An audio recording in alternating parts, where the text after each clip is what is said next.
Hello বন্ধুরা, তোমরা সবাই ভালো আছো? নিশ্চয়ই এই খারাপ ওয়েদারে ভালো থাকারই কথা। ঠান্ডা ওয়েদার, এই ঠান্ডা ওয়েদারে বন্ধুরা আজকের আমি এই গ্রামের একটা চিত্র একটা অঙ্কন করেছি।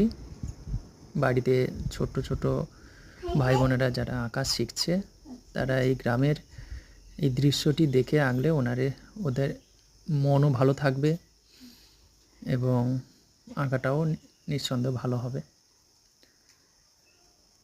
ঠিক আছে বন্ধুরা,